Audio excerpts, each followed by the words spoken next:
ఎవరికైనా కథ చెప్పిన ఎవరికైనా ఫస్ట్ సిట్టింగ్లో ఓకే అయిపోయిందండి కదా అవును కదా అవును మీరు కూడా ఫస్ట్ సిట్టింగ్లోనే ఓకే చేశారు. నేను కథ మొత్తం కూడా వినలేదండి. నేను జస్ట్ 15 minutes ఈ పాయింట్ విన్నాను అంతే. అంటే తను ఇది వరకు ఏం సినిమాలు చేయలేదు, గొప్ప నేరేటర్ అనుకోవచ్చా నీరజన్? గొప్ప నరేటర్ అని కూడా అనడానికి ఏం లేదండి. నాకు తను చెప్పిన పాయింటే సార్. నేను అందుకే దాన్ని తీసుకెళ్ళి నన్ను ఏదైతే ఎక్సైట్ చేసిందో నేను తీసుకెళ్ళి సినిమాలో దాని ఒక డైలాగ్ చేశాను. నేను నా పుట్టకపోతే ఎక్స్ గర్ల్ ఫ్రెండ్ వచ్చి కనిపెడతాను అని చెప్పిందంట.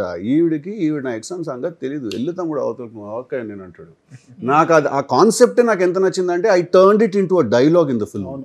డైలాగ్ ప్లే ఉంటుంది సో దాని ప్లే ఆఫ్ కూడా and I don't want to again character విషయానికి వస్తే నాకు ఆ క్యారెక్టర్ ప్లే చేసినప్పుడు అవునా అమ్మో నా ఎక్స్ వచ్చిందా కాదు, I don't want that reaction.